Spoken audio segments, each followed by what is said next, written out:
नमस्कार साथियों, मैं आपका दोस्त विष्णु कुमार आप सभी का हार्दिक स्वागत करता हूं, अभिनंदन करता हूं भारत के सबसे बड़े ऑनलाइन एजुकेशन प्लेटफॉर्म अनअकैडमी पर। साथियों, वाईफाई 2.0 चैनल डेडिकेट है आपके लिए आरपीएससी और आरएसएम एसएसबी बोर्ड की जितनी भी अपकमिंग एग्जाम है उनके लिए। और इसी कड़ी में मैं विष्णु कुमार आपके साथ हूँ राजस्थान ज्योग्राफी, इंडियन ज्योग्राफी और वर्ल्ड ज्योग्राफी के लिए। मेरे प्यारे मित्रों, अनअकैडमी के प्लस कोर्स लेने के क्या फ़ायदे हैं। सबसे पहला फ़ायदा है आप 24/7 कहीं भी कभी भी कितना भी एक्सेस कर सकते हो। नंबर 2 ये फ़ायदा है कि जितने भी एजुकेटर हैं उनके द्वारा लेने वाली क्लासेस जो है आप ले सकते हो, यानी आपके पास में चॉइस बहुत ज़्यादा है। चॉइस का मतलब है कि आप जिस फैकल्टी से चाहें उस फैकल्टी से आप अपनी स्टडी को कंप्लीट कर सकते हैं, अपने कोर्स को कंप्लीट कर सकते हैं। यही तो बेस्ट क्वालिटी है और यही फ़र्क है, यही चेंजेस है, यही आपका जो नया टेक्नोलॉजी का युग है वो इसी बात के लिए है कि आपके पास में चॉइसेस ज़्यादा है। तीसरी इंपॉर्टेंट बात ये है कि जब प्लस क्लास लेते हैं तो उसके अंदर प्रत्येक 3 क्लास के बाद में एक आपके डाउट क्लियरिंग सेशन होता है। डाउट क्लियरिंग सेशन का मतलब होता है कि पिछली 3 क्लासेस के अंदर जो आपने स्टडी किया है उसमें कोई डाउट है तो उसको बिल्कुल आप जो है फैकल्टी से डिस्कशन करके उसे क्लियर कर सकते हो कि इसकी खास बात है। इसके अलावा आप जो है टेस्ट सीरीज ज्वाइन कर सकते हैं, मिनी क्विज जो है वहाँ ज्वाइन कर सकते हैं, आप पीडीएफ डाउनलोड कर सकते हैं और साथ ही साथ आप फैकल्टी से पर्सनली गाइडेंस ले सकते हैं। ये इसकी एक खास बात होती है और बेहतर बात होती है मेरे प्यारे मित्रों। ये देखिए, आपको पता है ये लाइव स्ट्रक्चर्स जो कोर्स होते हैं वो यहाँ पे कंप्लीट होते हैं। अनलिमिटेड लाइव एक्सेस आपको मिलता है, आप आपकी कैपेसिटी की जांच कर सकते हैं। डाउट क्लियरिंग क्लासेस जो होती है वो यहाँ पर होती है, पीडीएफ डाउनलोड कर सकते हैं, टेस्ट सीरीज ज्वाइन कर सकते हैं और अच्छा गाइडेंस ले सकते हैं। करना क्या है, आपको सबसे पहले अनअकैडमी का लर्निंग ऐप डाउनलोड करना है। उसके बाद आपके मोबाइल नंबर यहाँ पे एंटर करके अपने आप को सेल्फ वेरीफाई करना है। उसके बाद आरपीएससी सेक्शन में जाके प्लस पे जाके आप कोर्स परचेज कर सकते हैं। अगर आप 1 मंथ के लिए कोर्स परचेज करना चाहते हैं तो यू हैव टू पे ओनली 1400 रुपीज़। आप चाहते हैं कि एक लॉन्ग ड्यूरेशन का कोर्स हो जिसका प्राइस भी कम हो तो 24 मंथ्स के लिए आप जो है कोर्स परचेज कर सकते हैं और उसका प्राइस केवल 350 रुपीज़ पर मंथ है। मेरे प्यारे मित्रों, इसी कड़ी में आगे बढ़ते हैं। अगर आप रेफरल कोड विष्णु 1 का यूज करेंगे, कौन से रेफरल कोड का, विष्णु 1 रेफरल कोड का यूज करेंगे तो आपको 10% एक्स्ट्रा डिस्काउंट मिलेगा। इसके अंदर कोई दो राय नहीं है। तो साथियों, तैयार हो जाइए अपनी तैयारी को अनअकैडमी के साथ में टॉप पर ले जाने के लिए और आपके सिलेक्शन को सुनिश्चित करने के लिए। मेरे प्यारे साथियों, आज हमारा लास्ट क्लास है किसका, खनिज संपदा का। और आज जो है खनिज संपदा में कुछ अपडेट मैटर हम स्टडी करेंगे जिसमें जो नए खनिज भंडार जहाँ पर मिले हैं, जो हाल ही के अंदर 1 या 2 साल के अंदर पूरा रिसर्च हुआ है और वहाँ पर कोई भंडार मिले हैं तो उनके बारे में डिस्कशन करेंगे। नंबर 2, जो हमारा पेट्रोलियम क्षेत्र था वो बाकी रह गया था, उसके बारे में डिस्कशन करेंगे। और पेट्रोलियम के बाद में हम डिस्कशन करेंगे बायोफ्यूल के बारे में। बायोफ्यूल क्या होता है, क्यों महत्वपूर्ण है, राजस्थान की बायो पॉलिसी है, राजस्थान के अंदर बायो अथॉरिटी है, राजस्थान में और भारत के अंदर एक बायोफ्यूल पॉलिसी लागू की है 2018 में, उसकी क्या खास बातें हैं, क्या इंपॉर्टेंट है, इन सब के बारे में आज डिस्कशन करेंगे। और हमारा जो खनिज वाला टॉपिक है वो बिल्कुल क्या हो जाएगा, कंप्लीट। इसके आगे जो टॉपिक चलेगा वो होगा राजस्थान में परिवहन, ट्रांसपोर्टेशन इन राजस्थान। उसके बाद में 2 टॉपिक होगा और हमारा टॉपिक पूरा राजस्थान ज्योग्राफी कंप्लीट हो जाएगा। मेरे प्यारे मित्रों, यहाँ पर एक टैग लाइन है जिसका नाम क्या है, you only fail when you stop trying, यानी आप केवल और केवल तभी फेल हो सकते हैं जब आप कोशिश करना छोड़ दें। अगर आपने कोशिश करना नहीं छोड़ा तो इसका मतलब है आप फेल नहीं हो सकते। बिल्कुल सीधा सिंपल थ्योरी है। सफलता का कोई शॉर्टकट नहीं होता है, आपको ब्रॉड स्टडी करना ही होगा और आपके अकॉर्डिंग टू सिलेबस आपको स्टडी करना ही होगा, तभी आपकी सफलता सुनिश्चित होगी। मेरे प्यारे साथियों, मैं और मेरा चैनल, मेरी टीम बिल्कुल डेडिकेट है आपको आपकी मंजिल तक पहुंचाने के लिए। चलिए साथियों, शुरुआत करते हैं। राजस्थान में खनिज संपदा का लास्ट क्लास है आज। आज जो है खनिज हमारे मिनरल जो है बिल्कुल कंप्लीट हो जाएंगे राजस्थान में खनिज संपदा। तो देखो, एक बार ब्रीफ ओवरव्यू कर लेते हैं, केवल 5 मिनट का समय लेंगे, 5 से 10 मिनट का समय, और ये बिल्कुल हमारा कंप्लीट कर लेंगे। हमने देखा 82 प्रकार के खनिज मिलते हैं जिसमें से 57 प्रकार के हम उत्पादन करते हैं। भंडार की दृष्टि से राजस्थान दूसरे स्थान पर है और राजस्व की दृष्टि से राजस्थान 5वें स्थान पर है। हम बात करें संपूर्ण भारत के लगभग 22% खनिज राजस्थान में मिलते हैं, इसीलिए खनिजों का अजायब घर कहलाते हैं। खनिजों को एकमात्र उत्पादक राज्य है जिसमें राजस्थान में lead, zinc, selenite, wollastonite, calcite और गार्नेट, इसके अलावा चांदी, मार्बल, जिप्सम, एस्बेस्टोस, टंगस्टन इनका महत्वपूर्ण उत्पादक क्षेत्र है। सबसे इंपॉर्टेंट बात, पेट्रोलियम और गैस के उत्पादन में राजस्थान दूसरे स्थान पर है। धात्विक खनिज होते हैं, अधात्विक खनिज होते हैं, ईंधन होते हैं, आणविक होते हैं और उर्वरक खनिज होते हैं। उसके बाद में सबसे पहली खनिज नीति आपके 1978 में आई थी और नवीनतम खनिज नीति 2015 में आई है। आपके लिए कौन सी संस्था है? Rajasthan state mines and mineral limited आपके उदयपुर में है। 2003 में इसकी स्थापना हुई थी। ये मुख्य रूप से आपके आपके खनिज क्षेत्र में काम करती है। लोहे के बारे में हमने बात करी। लोहा मुख्य रूप से आपके दो नाम आपको जरूर याद रखने हैं, मोरिजा बानोल जो आपके जयपुर में है और नीमला रायसेला आपके दौसा में है। ये दोनों नाम कई बार एग्जाम में पूछे गए हैं। उसके बाद में मैग्नीज के बारे में हमने डिस्कशन किया, जिसके अंदर बांसवाड़ा मुख्य रूप से मैग्नीज और आपके दूसरा उदयपुर, ये दो क्षेत्र आपके मैग्नीज के लिए बहुत ज़्यादा फेमस है उत्पादन के लिए। इसके बाद में हमने देखा सीसा जस्ता। सीसा जस्ता की पूरी बेल्ट दक्षिणी राजस्थान में है, जिसमें आपके भीलवाड़ा, सिरोही, राजसमंद, उदयपुर, डूंगरपुर और बांसवाड़ा शामिल है। तो इसको देखिएगा, हिंदुस्तान जिंक लिमिटेड इसका मुख्य रूप से काम करती है भाई। उसके बाद हमने देखा कॉपर। कॉपर की अगर हम बात करें तो इसकी दो बेल्ट है, एक दक्षिणी राजस्थान में, एक उत्तरी राजस्थान में। उत्तरी राजस्थान की बात करें तो चूरू, झुंझुनू, सीकर, अलवर वाला क्षेत्र इसके लिए फेमस है, जिसके बारे में हमने बेस्ट तरीके से डिस्कशन किया। टंगस्टन की बात करें तो राजस्थान में टंगस्टन सबसे ज़्यादा नागौर में होता है। नागौर के बाद में जोधपुर का कुछ भाग, पाली और सिरोही, ये पूरी की पूरी एक बेल्ट है जहाँ पर टंगस्टन का उत्पादन होता है। तो इसको याद रखिएगा और इसके नाम याद रखिएगा। डेगाना, ये नागौर की खान है, ये बहुत ज़्यादा फेमस है। उसके बाद में बेरिलियम। बेरिलियम मुख्य रूप से उदयपुर, जयपुर और अजमेर में होता है और भीलवाड़ा, डूंगरपुर, सीकर में भी होता है। उसके बाद में चांदी। चांदी के उत्पादन में राजस्थान प्रथम स्थान पर है। उदयपुर का जावर और सिंधेसर, राजसमंद इसके लिए महत्वपूर्ण है। इसी कड़ी में सोना। अगर सोने उत्पादन की बात करें तो बांसवाड़ा का आनंदपुरा बूकिया और जगपुरा बूकिया मुख्य है।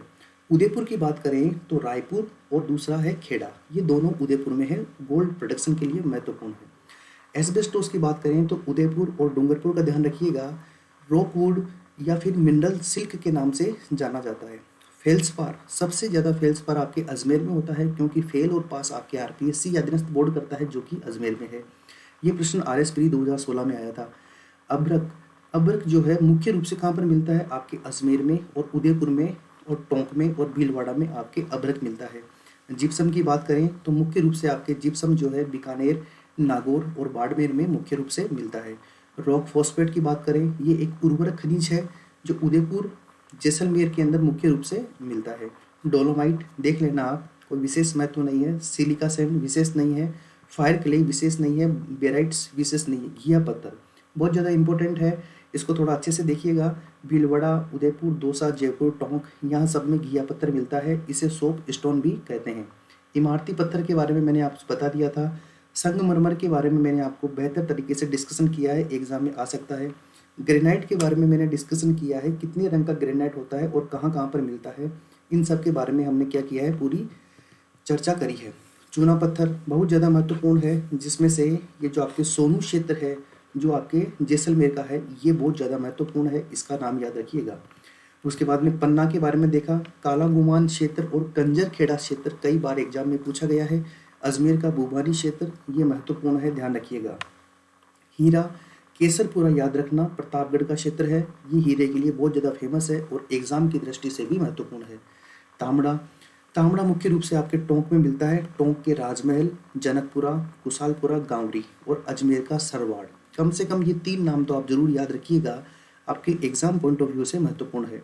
सुलेमानी पत्थर देख लेना एक बार। फ्लोराइट, ये मुख्य रूप से आपके मांडो की पाल, एग्जाम में कई बार पूछा गया है मांडो की पाल क्यों फेमस है, और मांडो की पाल आपके फेमस है किसके लिए, फ्लोराइट के लिए।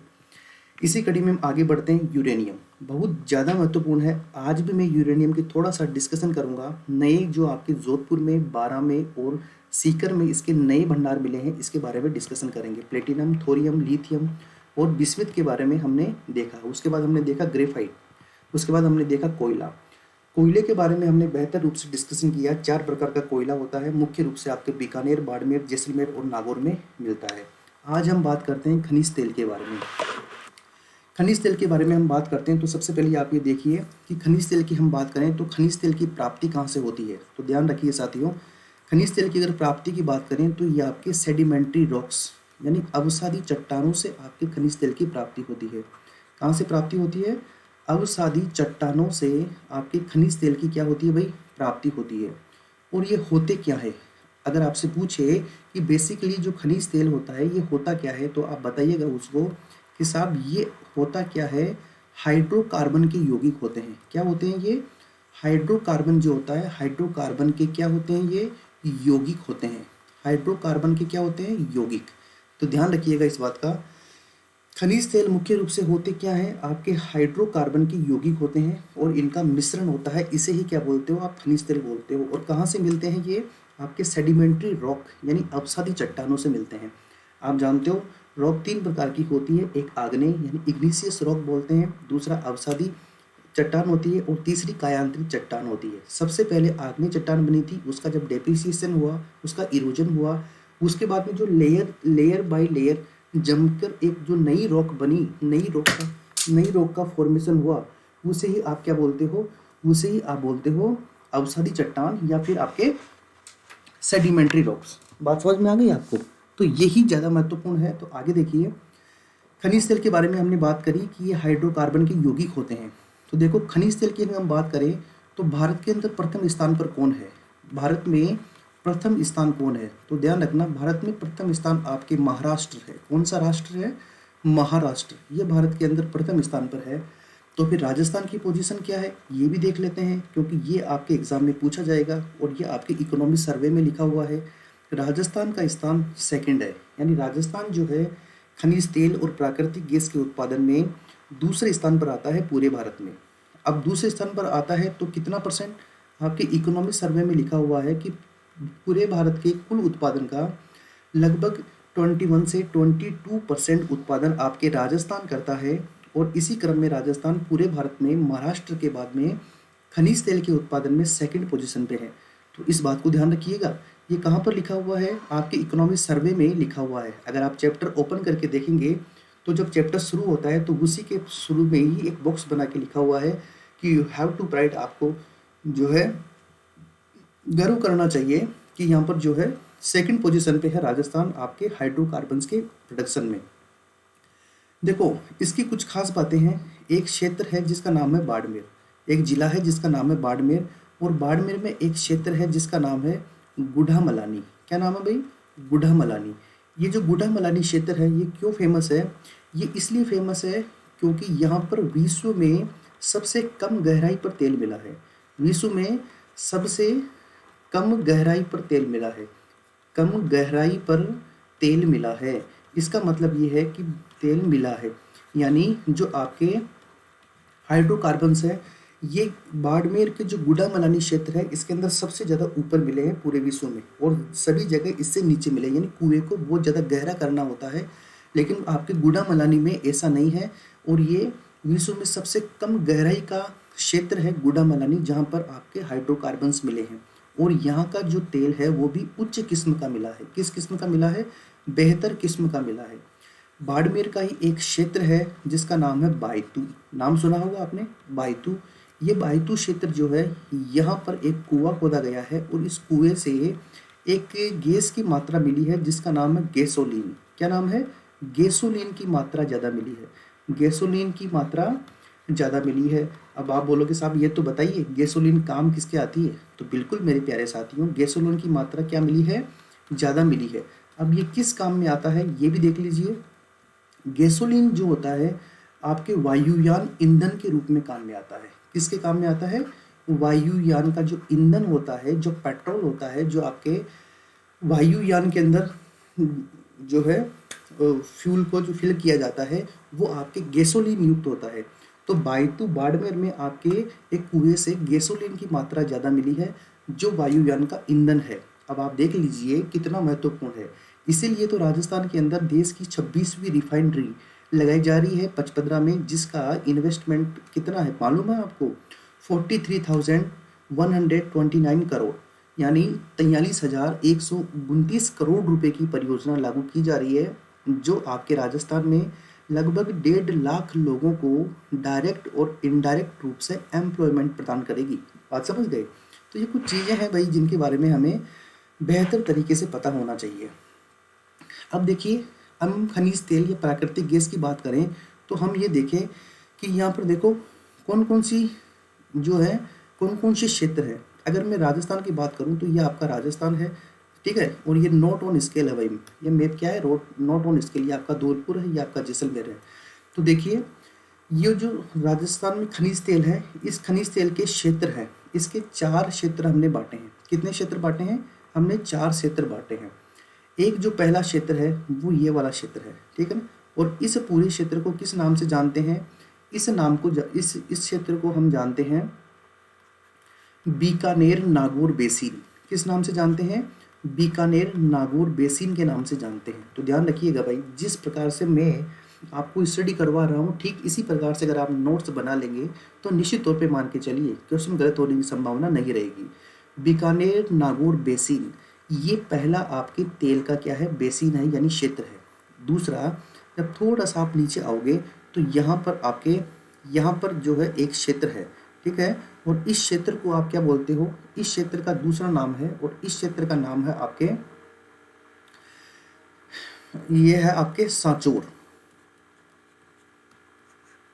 सांचौर बेसिन, ठीक है, या इसे आप कई बार कह देते हो बाड़मेर सांचौर बेसिन। क्या बोलते हो? बाड़मेर सांचौर बेसिन। सांचौर जो जालोर वाला एरिया है वो। एक ये जो तीसरा ये वाला क्षेत्र बच गया पूरा, इसे आप बोलते हो जैसलमेर बेसिन। क्या बोलते हो? जैसलमेर बेसिन। यानी ये 3 बेसिन तो आपके पश्चिमी राजस्थान में हो गए, और एक आपके ये वाला जो एरिया है जो कोटा, झालावाड़, बारांवाला, इसे आप बोलते हो विंध्यन बेसिन। क्या बोलते हो? विंध्यन बेसिन। तो आपके राजस्थान में ये 4 जो है पेट्रो बेसिन है। इस क्षेत्र को आप क्या बोल सकते हो? पेट्रो बेसिन बोल सकते हो। अगर आपसे पूछे कि राजस्थान में कितने पेट्रो बेसिन हैं तो आप बताइएगा कि राजस्थान में 4 पेट्रो बेसिन है। कौन कौन सा है? बीकानेर नागौर बेसिन है, जैसलमेर बेसिन है, बाड़मेर सांचौर बेसिन है, और विंध्यन बेसिन है। केवल इसी क्षेत्र में आपके खनिज तेल और प्राकृतिक गैस यानी नेचुरल गैस जो है यहाँ पर मिलती है। इसके अलावा क्षेत्रों में कहीं पर भी आपके खनिज तेल या प्राकृतिक गैस नहीं मिलती है। बात समझ रहे हैं आप? इसी कड़ी में आगे बढ़ते हैं। तो देखो, अगर मैं बात करूं खनिज तेल के बारे में, तो खनिज तेल की अगर मैं कहूं आपसे कि राजस्थान में पहली खोज किसने करी थी खनिज तेल की, तो देखिए, राजस्थान में पहली खोज एक व्यक्ति था जिसका नाम है A.M. हेरान। क्या नाम है? A.M. हेरान। इसने ये पहली खोज आपके 1932 में एक क्षेत्र है जिसका नाम है जायल, ठीक है, और ये जायल क्षेत्र कहाँ पर है? ये आपके नागौर में है। कहाँ पर है? नागौर में। यहाँ से राजस्थान में पहली बार जो है पेट्रोलियम की खोज की गई, और A.M. हेरान ने 1932 में ये बताया कि यहाँ पर पेट्रो बेसिन है और संभव है कि यहाँ पर पेट्रोलियम हो सकता है, नेचुरल गैस हो सकती है। उसने बिल्कुल पूरा दावा नहीं किया था कि है ही, एक संभावना जताई थी। तो इसी से हम बोलते हैं कि A.M. हेरान ने 1932 में पहली बार जो है आपके नागौर के अंदर तेल की खोज करी थी, ठीक है। उसके बाद में अगर हम बात करें कि हम 1947 में आज़ाद हो गए, इंडिपेंडेंट हो गए, उसके बाद में 1954 में पहली बार आपकी एक कंपनी है ONGC। क्या नाम है? ONGC। इस ONGC ने जो है आपके पेट्रोलियम की खोज करी। उसके बाद में 1983 में आपकी कंपनी है इंडियन ऑयल कॉरपोरेशन IOC, इसने इसकी खोज करी। उसके बाद में बिल्कुल पुष्टि हो गई कि आपके राजस्थान के अंदर पेट्रोलियम के अथाह भंडार हैं, अगर आप चाहें तो इन्हें बेहतर तरीके से प्रयोग में ले सकते हैं। उसके बाद देखिए, अगर हम बात करें खनिज तेल के भंडार में, अगर हम बात करें खनिज तेल के भंडार में राजस्थान की पोजीशन क्या है, तो खनिज तेल के भंडार में राजस्थान की पोजीशन है 6ठे नंबर पे। यानी पूरे भारत में जितना भी खनिज तेल है उसमें भारत का, राजस्थान का स्थान पूरी कंट्री में 6ठे नंबर पे आता है। अगर हम बात करें उत्पादन के बारे में कि प्रोडक्शन कितना हो रहा है, तो राजस्थान के अंदर बेहतर तरीके से इसका दोहन किया जा रहा है, और उत्पादन में जो है राजस्थान सेकंड पोजीशन पे आता है। कौन सी पोजीशन पे आता है? सेकंड पोजीशन पे आता है। तो पहली पोजीशन पे कौन आता है? जल्दी से कमेंट करके बता दीजिए। पहली पोजीशन पे आता है आपका महाराष्ट्र। कौन सा क्षेत्र आता है? महाराष्ट्र क्षेत्र आता है पहली पोजीशन पे। महाराष्ट्र का कौन सा क्षेत्र है? एक क्षेत्र है जिसका नाम है मुंबई हाई। क्या नाम है? मुंबई हाई। ये क्षेत्र जो है आपके सबसे ज़्यादा तेल और गैस का उत्पादन करता है। अब एक बार ये देख लीजिए मुंबई हाई है कहाँ पे, कि जैसे मान लिया ये आपके महाराष्ट्र है और ये आपके मुंबई एरिया है, तो यहाँ पर आपके अरब सागर में मुख्य भूमि से लगभग 40 किलोमीटर दूर एक क्षेत्र है अरब सागर में। यहाँ पर जो है आपकी मुंबई हाई है और इस मुंबई हाई पे, यानी मैं इसको रेड कलर में आपको शो कर देता हूँ, ये वाला एरिया मुंबई हाई है जो कि आपके अरब सागर में है। और यहाँ से भारत में सबसे ज़्यादा पेट्रोलियम और नेचुरल गैस का प्रोडक्शन होता है। ध्यान रखिएगा, भंडार की दृष्टि से राजस्थान का 6th पोजीशन है और प्रोडक्शन की दृष्टि से राजस्थान का पोजीशन 2nd है। अब देखिए बाड़मेर के कौन से क्षेत्र हैं? एक क्षेत्र है गुढ़ामलानी, दूसरा है आपके मंगला, तीसरा है कोसलू, नंबर 4 है बायतू, नंबर 5 है कवास और नंबर 6 है नगाड़ा। ये 6 क्षेत्र हैं आपके बाड़मेर में, जो किसके लिए फेमस है? आपके खनिज तेल के लिए फेमस है। इसी तरीके से जब हम बात करें जैसलमेर की, तो जैसलमेर में देखिए एक है आपके बागेवाला। कौन सा वाला? बागेवाला। एक है आपके तूरी वाला, एक है आपके कालरे वाला। यानी बागे वाला कह दो, तूरी वाला कह दो या कालरे वाला कह दो, ये आपके जैसलमेर में है। और किसका प्रोडक्शन करते हैं? आपके खनिज तेल का प्रोडक्शन करते हैं। देखिए मेरे प्यारे साथियों, मैं आपको खनिज तेल अलग बता रहा हूँ और नेचुरल गैस यानी प्राकृतिक जो गैस है उसके बारे में अलग से मैं डिस्कशन करूँगा। तो कृपया करके जो अभी मैं फोकस कर रहा हूँ ये किस पे है? ये आपके खनिज तेल पे है, क्रूड ऑयल पे है। तो बाड़मेर का Gudamalani, number 2 Mangla, number 3 Kosalu, number 4 Baytu, number 5 Kawas और नंबर 6 नगाड़ा। इसी प्रकार से जैसलमेर में देखिए बागेवाला, तूरी वाला और कालरे वाला। आइए साथियों आगे चलते हैं और हम बात करते हैं नेचुरल गैस यानी प्राकृतिक गैस के बारे में। जब प्राकृतिक गैस के बारे में हम डिस्कशन करते हैं तो ये भी आपकी जो है बहुत ही ज़्यादा महत्वपूर्ण है एग्जाम पॉइंट ऑफ व्यू से, और इससे कई बार प्रश्न आते हैं। और अब तो क्या है, जो रिफाइनरी लग रही है उस वजह से आज ही राजस्थान पत्रिका में आया है, अगर आपने देखा हो 2 दिन पहले राजस्थान पत्रिका में आया था कि अब जो है पचपदरा अपनी दशा और दिशा दोनों ही बदल रहा है, क्योंकि वहाँ पर 50 से ज़्यादा नए होटल्स खुल गए हैं। ठीक है, जो बिल्कुल ग्रेनाइट और मार्बल से बने हुए हैं। वहाँ पे लोगों को रोजगार मिलना शुरू हो गया है। ये अच्छी बात है आपके किसके लिए? भारत के लिए, राजस्थान के लिए भी। तो देखो एक बार अगर हम बात करें प्राकृतिक गैस के बारे में, तो प्राकृतिक गैस में भंडार और उत्पादन यानी जो आपकी स्टोरेज है, इंटरनल स्टोरेज है, उसकी बात करें, चाहे हम प्रोडक्शन की बात करें, दोनों में ही राजस्थान का स्थान कौन सा है? 5th पोजीशन है। यानी दोनों में ही राजस्थान कौन से स्थान पर आता है? 5th पोजीशन पे आता है, 5वें स्थान पर आता है।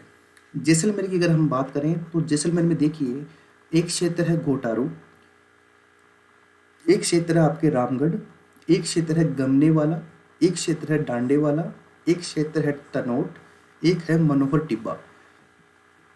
ये सभी क्षेत्र आपके जैसलमेर में है और प्राकृतिक गैस यानी नेचुरल गैस के प्रोडक्शन के लिए फेमस है भाई, ध्यान रखिएगा इस बात का।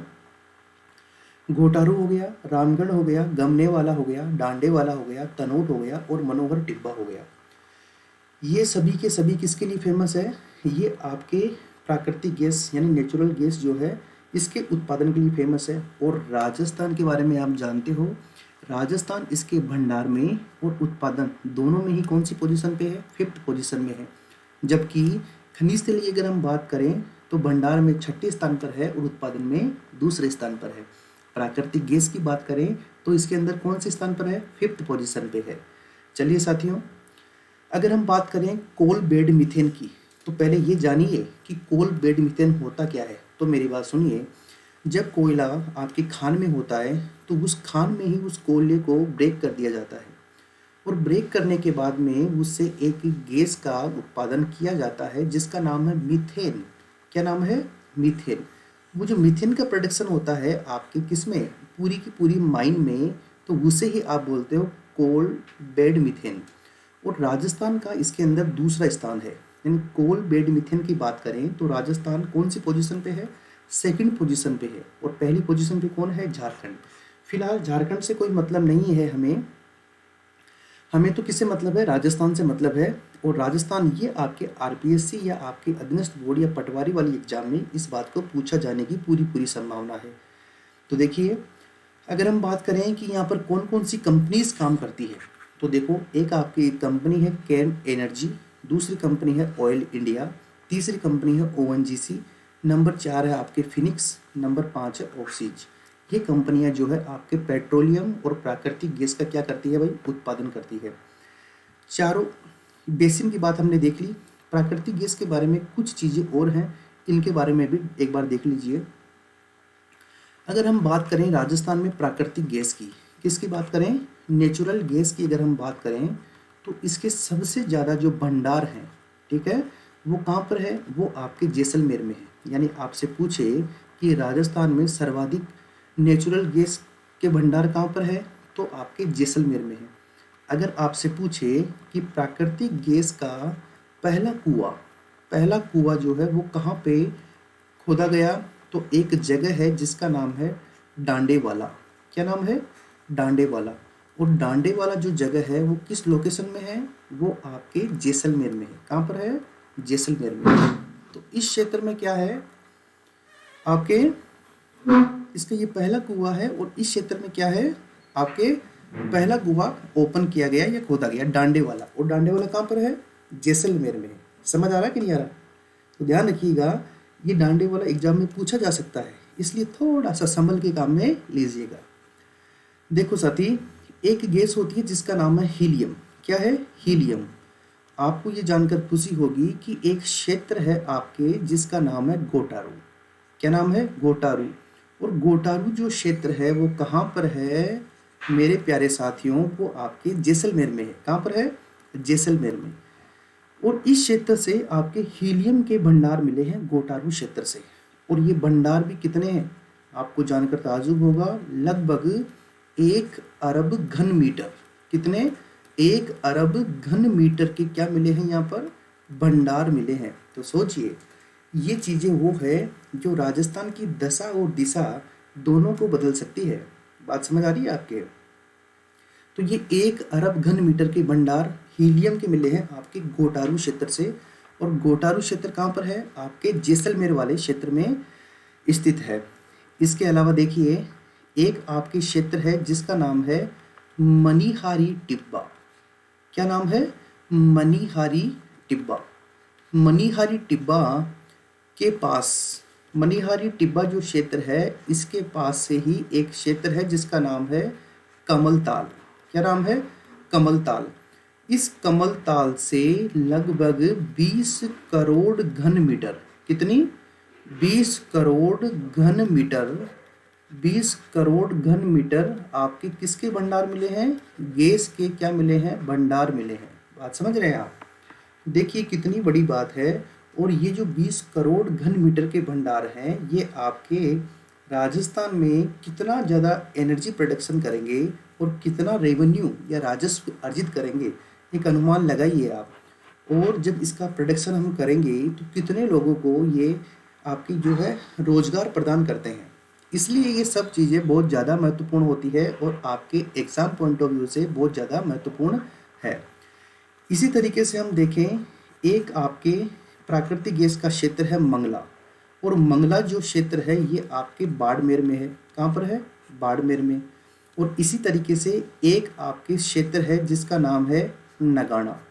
क्या नाम है, नगाना। और ये नगाना क्षेत्र भी कहाँ पर है, आपके बाड़मेर में है। तो देखिए, बाड़मेर में कौन से क्षेत्र हुए, एक तो मंगला हुआ और एक आपके कौन सा हुआ, नगाना क्षेत्र हुआ। और बाड़मेर में ही एक और क्षेत्र है जिसका नाम है रागेश्वरी। क्या नाम है भाई, रागेश्वरी क्षेत्र है। ये भी कहाँ पर है, ये भी आपके बाड़मेर में स्थित है, रागेश्वरी क्षेत्र। और इसके अलावा एक क्षेत्र और है जिसका नाम है बायतू। ये जो क्षेत्र मैं आपको बता रहा हूँ ये भी आपके बाड़मेर में है। अब यहाँ पर तो देखिए, पेट्रोल का उत्पादन भी हो रहा है, क्रूड ऑयल का, और आपके नेचुरल गैस का प्रोडक्शन भी हो रहा है। तो कई जगह ऐसी है जहाँ पर दोनों ही उत्पादन किए जा रहे हैं, जैसे बायतू हो गया, ठीक है। इसके अलावा मंगला बाड़मेर में है, नगाना और रागेश्वरी भी कहाँ पर है, आपके बाड़मेर में है। तो देखिए, इसी तरीके से दो यहाँ पर और है, एक का नाम आपके रागेश्वरी, क्या नाम है, रागेश्वरी क्षेत्र, और एक का नाम आपके सरस्वती क्षेत्र, और एक का नाम आपके भाग्यम। ये तीनों के तीनों कहाँ पर है, ये आपके बाड़मेर में है। कहाँ पर है, बाड़मेर में। रागेश्वरी, सरस्वती और आपके भाग्यम, और मंगला जो है ये भी कहाँ पर है, ये भी आपके बाड़मेर में है। तो ये देखिए, M for Mangala, B for आपके भाग्यम, और A for Aishwarya, A for Aishwarya.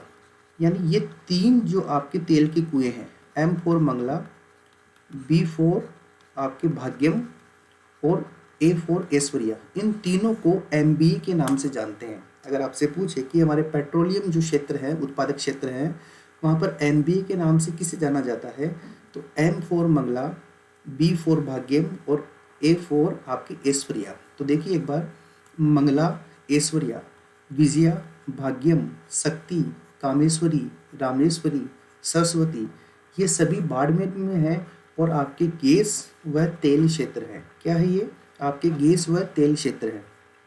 अब आपके मन में एक प्रश्न आएगा कि साहब ये बताइए, मनोज, रामेश्वर, राम, भाग्य, विजय, मंगल, इन नाम से क्यों नहीं है।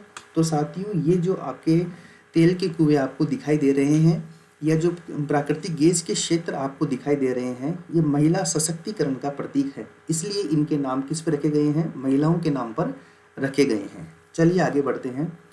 देखो साथियों, एक आपके है राजस्थान स्टेट गैस लिमिटेड। इस संस्था की स्थापना आपके 2013 में की गई थी। इसके बारे में हम चर्चा कर चुके हैं। अब देखिए साथियों, अब ये यहाँ पे टॉपिक है जिसका नाम है विश्व की सबसे लंबी हीटेड पाइपलाइन, यानी सबसे गर्म पाइपलाइन। ये कितने किलोमीटर लंबी है, ये 600 किलोमीटर लंबी है। और ये नगाड़ा बाड़मेर से, नगाड़ा एक क्षेत्र है बाड़मेर का, वहाँ से सलाया गुजरात तक, यानी नगाड़ा बाड़मेर से कहाँ तक, सलाया गुजरात तक, कितनी लेंथ में, 600 किलोमीटर, यानी 600 किलोमीटर की लंबाई में आपकी एक क्या है, हीटेड पाइपलाइन है। और इस हीटेड पाइपलाइन का नाम क्या कर दिया, शहीद तुकाराम आमले पाइपलाइन। अब मुझे बताइए, कौन कौन ईमानदारी से ये जानता है कि शहीद तुकाराम कौन है। तो आप यहाँ पर फोटो देख सकते हैं, और ऐसे शहीदों के लिए नमन है, जय हिंद है हमारी तरफ से, कि ऐसे लोग, ऐसे जाबाज जो है शहीद, आपकी जान की बाजी लगाकर आपके देश की सुरक्षा और रक्षा करते हैं। साथियों, ये वही शहीद पुलिसकर्मी हैं, ये वही शहीद महान हैं जिन्होंने पाकिस्तान से आए हुए एक आतंकवादी जिसका नाम है कसाब, उसको जिंदा पकड़ा था। इन्हीं की बदौलत ये प्रूव हो सका कि कसाब जो है पाकिस्तान से एक टेररिस्ट था, और ये पाकिस्तान के द्वारा किया गया एक पूरा कार्य था। ये ही व्यक्ति है जिन्होंने AK-47 की यहाँ पर कुछ गोलियाँ खाई और उसके बाद में शहीद हो गए, लेकिन कसाब को जिंदा पकड़ लिया गया।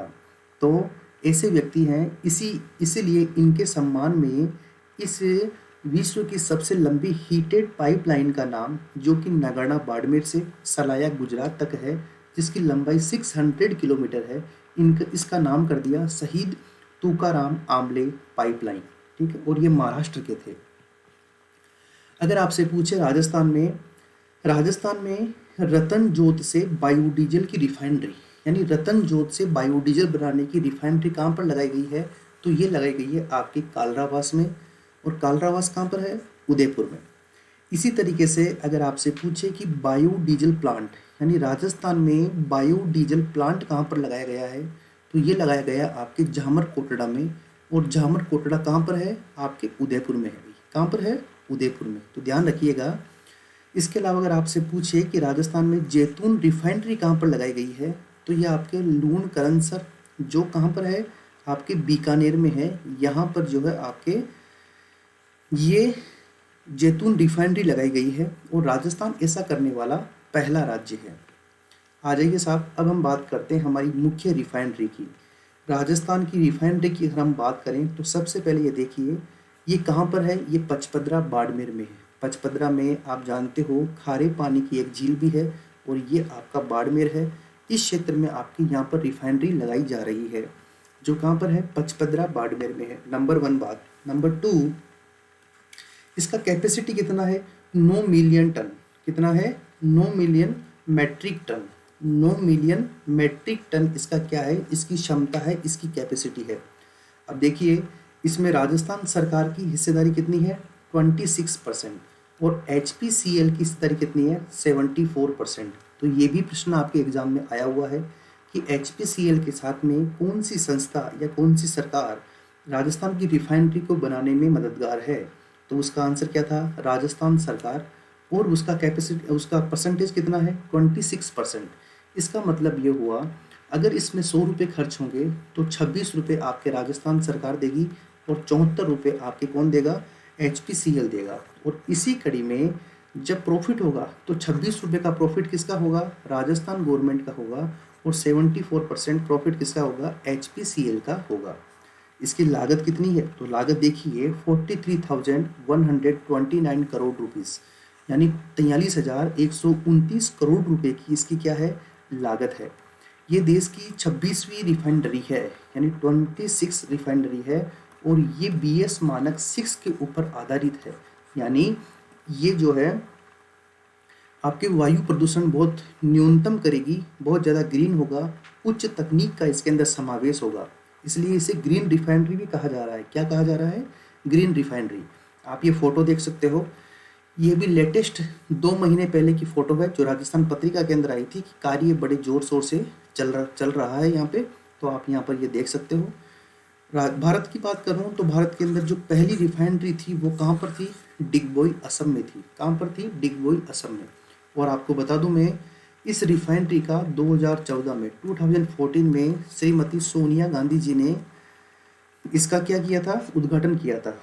और मैं आपको ये भी बता दूं कि 2018 में इसका वापस उद्घाटन हमारे यशस्वी भारत के प्रधानमंत्री, जिनका नाम है श्री नरेंद्र मोदी जी, उन्होंने इसका क्या किया है, इसका वापस इनोग्रेशन किया है, इसका उद्घाटन किया है। तो इसकी कैपेसिटी पता लग गई आपको, 9 मिलियन मैट्रिक टन। राजस्थान सरकार की हिस्सेदारी कितनी है, 26%, और HPCL की हिस्सेदारी कितनी है, 74%। लागत कितनी है, 43,000 करोड़। देश की 26 नंबर की रिफाइनरी है।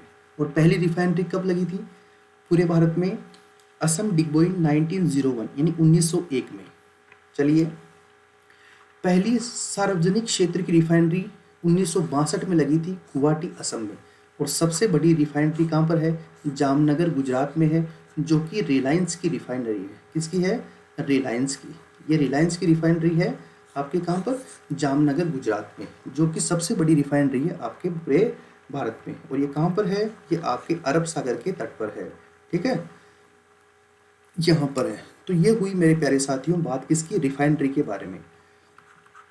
अब हम कुछ बात करते हैं बायोडीजल के बारे में। किसके बारे में बात करते हैं, बायोडीजल के बारे में बात करते हैं। बायोडीजल, इसके बारे में कुछ फैक्चुअल डेटा है जो राजस्थान गवर्नमेंट ने जारी किए हैं, उसके बारे में आपको पता होना चाहिए। तो देखो, नंबर 1, राजस्थान के अंदर बायोडीजल, राजस्थान में बायोडीजल के लिए एक मिशन चलाया गया जिसका नाम है राजस्थान बायोफ्यूल मिशन।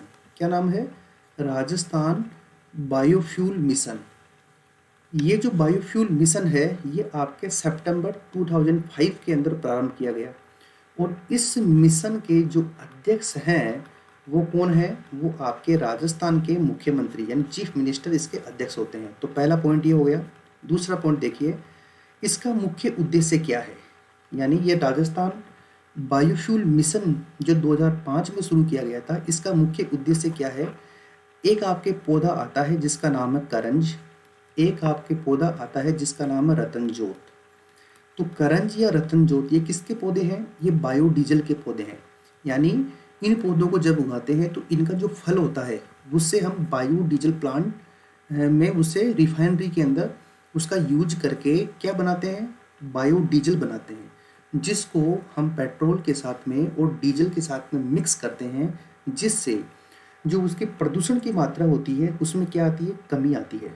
अब ये बायोडीजल बनता किससे है, तो देखो एक पौधा आता है जिसका नाम है करंज, दूसरा पौधा आता है जिसका नाम है रतनजोत। वह इसके अन्य समकक्ष तेलीय पौधे, इसके अन्य समकक्ष जो तेलीय पौधे हैं उन पौधों की खेती को बढ़ावा देना। तेलीय पौधों की किसको बढ़ावा देना? खेती को बढ़ावा देना, खेती को बढ़ावा देना। और इसी के साथ साथ इन पौधों के अंदर research and development, research and development का मतलब क्या है? अनुसंधान और विकास को बढ़ावा देना, ये इसका मुख्य लक्ष्य है। और इस मिशन के तहत ये देखा गया कि इस तरह के पौधे राजस्थान के 20 जिलों के अंदर उगाए जा सकते हैं। तो ये था आपके क्या? Rajasthan biofuel mission. तो ध्यान रखना, ये एग्जाम में पूछा जा सकता है। इसी कड़ी में हम बायोफ्यूल की बात करें तो राजस्थान बायोफ्यूल नीति, बायोफ्यूल पॉलिसी या बायोफ्यूल नीति राजस्थान में लागू हुई कब? 17 जनवरी 2007, यानी 2007 में एक बायोफ्यूल नीति राजस्थान में लागू हुई। और इसी क्रम में राजस्थान ने इसको और बढ़ावा देने के लिए राजस्थान बायोफ्यूल प्राधिकरण की स्थापना की। किसकी स्थापना की? राजस्थान बायोफ्यूल प्राधिकरण की स्थापना 2007 में की, जिसका मुख्य उद्देश्य क्या था कि राजस्थान में बायोफ्यूल की उत्पादन को बढ़ावा देना। इसी कड़ी में आगे देखिए, राजस्थान में पिछले साल यानी 2019 में बायोफ्यूल के लिए, किसके लिए? बायोफ्यूल के लिए एक रिटेल आउटलेट, बायोफ्यूल के लिए एक रिटेल आउटलेट की स्थापना आपके 2019 में की गई। और कहाँ पर की गई? आपके जोधपुर में की गई। कहाँ पर? जोधपुर में। देखो ये सभी बायोफ्यूल की बातें चल रही है। अगर मैं बताऊं आपको कि राजस्थान में 5 बायोफ्यूल संयंत्र है। कितने संयंत्र है? 5 आपके राजस्थान में क्या है? बायोफ्यूल संयंत्र है। ये कहाँ कहाँ पर है? ये आपके है जयपुर में, ये आपके हैं भीलवाड़ा में, और ये आपके हैं सिरोही में। यानी इन 3 जिलों में राजस्थान की क्या है? 5 बायोफ्यूल क्या है? संयंत्र है। इसी कड़ी में देखिए, अगर आपसे पूछे कि राजस्थान बायोफ्यूल एक्सीलेंस सेंटर, क्या? एक्सीलेंस सेंटर कहाँ पर स्थित है? तो देखिए ये आपके उदयपुर में स्थित है भाई। कहाँ पर स्थित है? उदयपुर में आपके राजस्थान बायोफ्यूल एक्सीलेंस सेंटर स्थित है।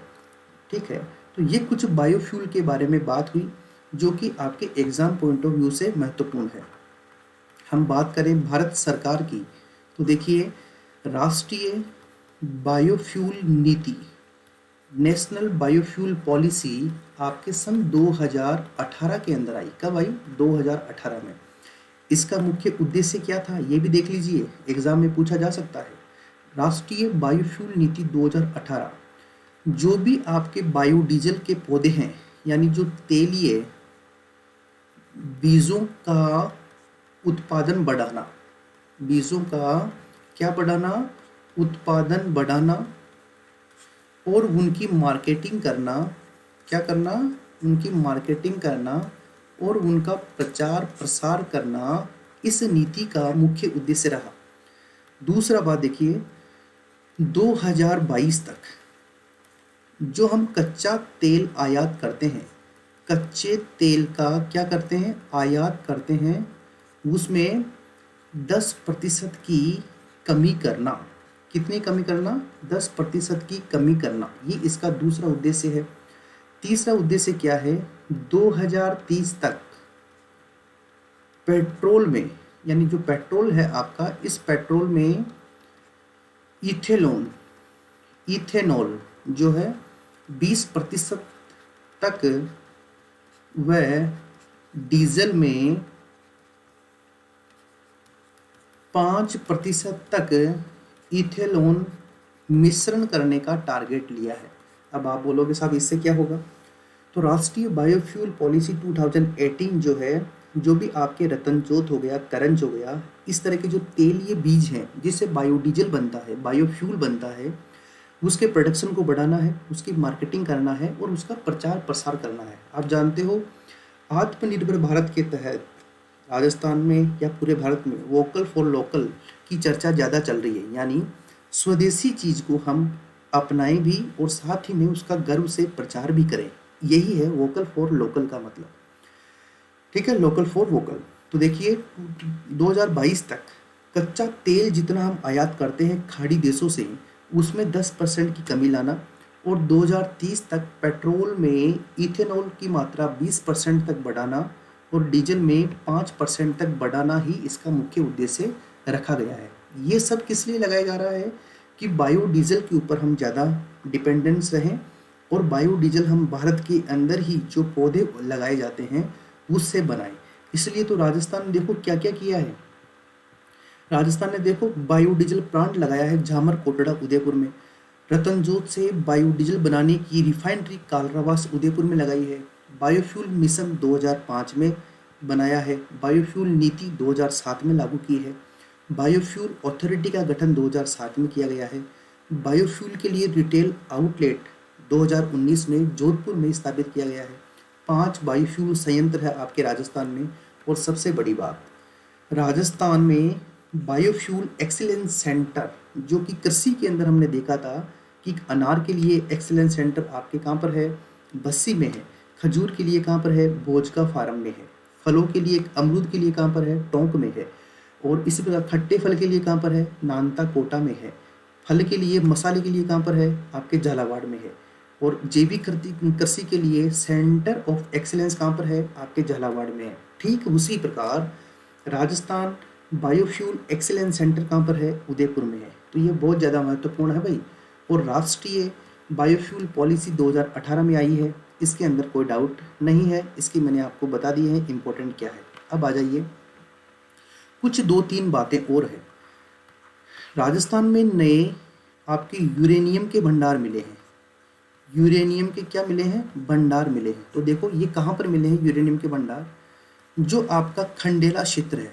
और खंडेला क्षेत्र कहाँ पर है, सीकर में है। कहाँ पर है, सीकर में। इसी के पास में एक गांव है जिसका नाम है रायल। क्या नाम है, रायल या रॉयल। और एक गांव है जिसका नाम है सुहागपुरा। क्या नाम है, सुहागपुरा। इन दोनों क्षेत्रों से मिलाकर लगभग 10,000 टन आपके यूरेनियम के नए भंडार मिले हैं। तो पहला पॉइंट हो गया। दूसरा पॉइंट देखिए, आपके जो रामगढ़ क्षेत्र है, जहाँ पर उल्का पिंड से निर्मित एक 4 वर्ग किलोमीटर का एरिया है पूरा, रामगढ़ क्षेत्र जो कहाँ पर है, आपके बारां में है। इस बारां के रामगढ़ की क्या खास बात है, ये आपके राजस्थान की पहली जियोलॉजिकल साइट है। ठीक है, नंबर 1। नंबर 2 क्यों फेमस है, आज से लगभग 17 करोड़ वर्ष पहले एक उल्का पिंड ऊपर से आकर यहाँ गिरा था। और जहाँ पर उल्का पिंड गिरा है वहीं पर आज यूरेनियम के भंडार मिले हैं। नंबर 3, एक आपके जोधपुर का क्षेत्र है। किसका क्षेत्र है, जोधपुर का एक क्षेत्र है जिसका नाम है आगोलाई। क्या नाम है, आगोलाई क्षेत्र। और एक क्षेत्र है बिनावास। क्या नाम है, बिनावास। यहाँ पर आपके यूरेनियम के नए भंडार मिले हैं। इसी कड़ी में आगे देखिए, पोटास। आप जानते हो पोटास जो है हमारे एक एज ए उर्वरक रूप में काम में आता है, यानी एज ए फर्टिलाइजर काम में आता है। और इसका हम 100% क्या करते हैं, बाहर से आयात करता है भारत। तो देखो पोटास के भंडार आपके कहाँ पर मिले हैं, नए भंडार राजस्थान में बीकानेर क्षेत्र में मिले हैं, एक आपके नागौर क्षेत्र में मिले हैं, एक आपके हनुमानगढ़ क्षेत्र में मिले हैं और एक आपके मिले हैं श्री गंगानगर क्षेत्र में। कहाँ पर मिले हैं, श्री गंगानगर क्षेत्र में मिले हैं। ठीक है भाई, तो इसका ध्यान रखिए, पोटास के भंडार आपके राजस्थान में मिले हैं। इस एग्जाम पॉइंट ऑफ व्यू से ये बहुत ज़्यादा महत्वपूर्ण है। देखो कोटा की एक खास बात है, अगर आपसे पूछे कि राजस्थान का ऐसा कौन सा शहर है जहाँ पर सबसे पहले, यानी सबसे पहले पाइपलाइन से, किससे, पाइपलाइन से, पानी की पाइपलाइन तो आपने देखी होगी, पाइपलाइन से एलपीजी की सप्लाई होती है। किसकी सप्लाई होती है, एलपीजी की सप्लाई होती है। तो ये आपके कोटा डिस्ट्रिक्ट है। यहाँ पर क्या किया है कि जिधर पाइपलाइन है पूरी बिल्डिंग के अंदर जो है पाइपलाइन को सेट कर दिया। अब केवल आप जितना यूज करोगे गैस सिलेंडर लगाने की आवश्यकता आपको नहीं होगी। और इस मिशन को नाम क्या दिया गया है, क्लीन एनर्जी नेटवर्क।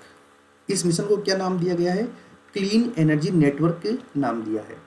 अब देखिए लास्ट पॉइंट है आपके इसका, आपके राजस्थान में व खनन ऊर्जा व खनन विश्वविद्यालय, क्या ऊर्जा व खनन विश्वविद्यालय कहाँ पर है, ये आपके जोधपुर में है भाई। कहाँ पर है भाई, जोधपुर में। बात समझ रहे हो आप। तो ये कुछ खास और विशेष बातें थी आज के चैप्टर में या आज की क्लास में। एक बार वापस देख लेते हैं हमने आज किस किस के बारे में अध्ययन किया है। कोयले के बारे में स्टडी हमने कल करी थी। खनिज तेल अवसादी चट्टान से प्राप्त होता है, हाइड्रोकार्बन के यौगिक होते हैं। भारत में महाराष्ट्र 1 नंबर पे है और राजस्थान 2 नंबर पे है। बाड़मेर का गुढ़ा मलानी क्षेत्र ऐसा है जहाँ से सबसे कम गहराई में उच्च किस्म का तेल मिला है। दूसरा, बाड़मेर का एक क्षेत्र है बायतू, जहाँ से कुएं से एक गैस की प्राप्ति हुई है जिसका नाम क्या है, गैसोलीन। और ये गैसोलीन किस लिए महत्वपूर्ण है, ये आपके वायुयान ईंधन के रूप में काम में लिया जाता है। राजस्थान में 4 क्या है आपके, पेट्रो बेसिन है, बीकानेर नागौर, जैसलमेर बेसिन और आपकी बाड़मेर सांचौर बेसिन और विंध्यन बेसिन। इन्हीं 4 क्षेत्रों में आपकी प्राकृतिक गैस का उत्पादन होता है और खनिज तेल का उत्पादन होता है। सबसे पहली बार खनिज तेल की खोज आपके A.M. हेरान ने 1932 में जायल नागौर से करी थी। इसकी पुष्टि 1954 में ओएनजीसी ने और 1983 में IOC इंडियन ऑयल कॉरपोरेशन ने कर दी। खनिज तेल के भंडार में राजस्थान 6th स्थान पे है और उत्पादन में 2nd पोजीशन पे है। बाड़मेर का गुढ़ा मलानी, मंगला, होसलू, बायतू, कवास और नगाना महत्वपूर्ण है। और जैसलमेर का बागेवाला, तुवरीवाला और कालरे वाला महत्वपूर्ण है। प्राकृतिक गैस के भंडार और उत्पादन में राजस्थान का 5वां स्थान है। जैसलमेर का घोटारू, रामगढ़, गमनेवाला, डांडेवाला और तनोट और मनोहर टिब्बा प्रमुख हैं। ठीक है, 4 हमने पेट्रो बेसिन देखी है। इसके अलावा हीलियम कहाँ से मिलती है, घोटारू जैसलमेर से मिलती है। उसके बाद हमने देखा राजस्थान स्टेट गैस लिमिटेड की स्थापना कब हुई, 2013 में। MBA का मतलब क्या है, हमारे पेट्रोलियम क्षेत्रों के हिसाब से M for Mangala, B for Bhagyam और A फॉर ऐश्वर्या। विश्व की सबसे लंबी हीटेड पाइपलाइन जिसकी लंबाई कितनी है, 600 किलोमीटर, कहाँ से है, नगाड़ा बाड़मेर से सलाया गुजरात। नाम क्या है, शहीद तुकाराम आमले पाइपलाइन। रतनजोत से बायोडीजल बनाने की रिफाइनरी कालरावास उदयपुर में है। बायोडीजल प्लांट झामरकोटड़ा उदयपुर में है। ठीक है, इसके अलावा ये हमने राजस्थान में जो रिफाइनरी है उसके बारे में डिस्कशन किया कि ये पचपदरा बाड़मेर में है। ये जो रिफाइनरी है ये राजस्थान की दशा और दिशा को बदल देगी। जब आप RAS मेंस का स्टडी करेंगे तब हम देखते हैं कि प्रश्न किस प्रकार से आते हैं आपकी ज्योग्राफी में, कि बताइए आप राजस्थान के निवासी हैं, आपको क्या लगता है कि राजस्थान का 61.11% एरिया मरुस्थल से संबंधित है। आपको क्या लगता है कि ये एरिया या यह क्षेत्र राजस्थान के लिए अभिशाप है या फिर आशीर्वाद है, स्पष्ट कीजिए। अब ये नेगेटिव लोगे कि पॉजिटिव लोगे, इसको पॉजिटिव लेना है भाई। क्यों, हमारे डेजर्ट जो है नंबर 1 हमारे पर्यटन के लिए महत्वपूर्ण है। नंबर 2 राजस्थान का जो डेजर्ट है ये है बायोडाइवर्सिटी युक्त है। नंबर 3 यहाँ पर ओकल वुड फॉसिल पार्क और आपके बाप बोल्डर क्ले जैसे क्षेत्र हैं। ये आपके वन्य जीवों के लिए बड़ा प्रसिद्ध है। ये आपके मोटे अनाज के उत्पादन के लिए फेमस है। ये आपके लूनी नदी, इंदिरा गांधी नहर आदि के लिए फेमस है। ये आपके पर्यटन के लिए फेमस है। ये आपकी रिफाइनरी के लिए फेमस है, यानी कच्चे तेल पेट्रोलियम के उत्पादन और नेचुरल गैस के उत्पादन के लिए प्रसिद्ध है। इसके अलावा क्या, ये आपके पशु संपदा के लिए फेमस है क्योंकि, और ये आपके नमक उत्पादन के लिए फेमस है। तो ये सब चीज़ें हैं भाई, ये नेगेटिव नहीं है हमारे लिए, क्या है, बहुत ज़्यादा पॉजिटिव है। बात समझ गए हो, नेगेटिव तो कुछ है ही नहीं। देखो इतना बड़ा कारोबार चल रहा है, इस फोटो के अंदर आप देख सकते हो कहाँ पर चल रहा है, पश्चिमी राजस्थान में तो चल रहा है। तो इस तरह से आंसर देना होता है भाई। ठीक है, उसके बाद बायोडीजल के बारे में हमने बात करी। राजस्थान के बायोडीजल के बारे में बेहतर तरीके से बात करी है भाई, ठीक है। नए भंडार यूरेनियम के कहाँ पे निकले हैं? रॉयल और सुहागपुरा गांव में 10,000 टन के भंडार हैं सीकर में, रामगढ़ बारा और आगोलाई और बीनाबास जोधपुर। पोटास के भंडार कहाँ पर? उत्तरी राजस्थान में, जिसमें श्री गंगानगर आ गया, हनुमानगढ़ आ गया, बीकानेर आ गया, नागौर आ गया। इसी तरीके से आपका ये जो टॉपिक था, टॉपिक का नाम क्या था? राजस्थान में खनिज संपदा। क्या नाम था? राजस्थान में खनिज संपदा। ये टॉपिक क्या हो गया है भाई मेरे प्यारे साथियों? बिल्कुल क्या हो गया है? कंप्लीट हो गया है। अब देखिए आपका जो अगला टॉपिक चलेगा उसका नाम क्या है? राजस्थान में परिवहन, यानी ट्रांसपोर्टेशन इन राजस्थान। राजस्थान में परिवहन। उसके बाद में आपका एक लास्ट टॉपिक यहाँ और बचेगा और राजस्थान ज्योग्राफी पूरी कंप्लीट हो जाएगी मेरे प्यारे साथियों, ठीक है। तो आज के लिए इतना ही है। Thank you for watching. देखने के लिए धन्यवाद। मुझे कमेंट करके बताइएगा कि क्लास कैसी लगी आपको और क्या अपडेटेशन चाहिए आपको, ये भी आप बता सकते हैं, कोई दिक्कत नहीं है। वैसे ईच एंड एवरीथिंग सब कुछ मैं आपको बता रहा हूँ टॉपिक में समय लगता है, लेकिन बिल्कुल ज़ीरो से हाई लेवल ये कंप्लीट हो जाता है भाई मेरे प्यारे साथियों। तो आज के लिए इतना ही है। अपना ध्यान रखिएगा, स्वस्थ रहिए, खुश रहिए, मस्त रहिए, कोरोना से बच के रहिए, क्योंकि पहला सुख निरोगी काया होता है, ठीक है। अपने जोश और जुनून को लगातार बढ़ा के रखिए और अपनी स्टडी पे फोकस ज़्यादा कीजिए, ठीक है साथियों। तब तक के लिए नमस्कार। जय हिंद, जय भारत।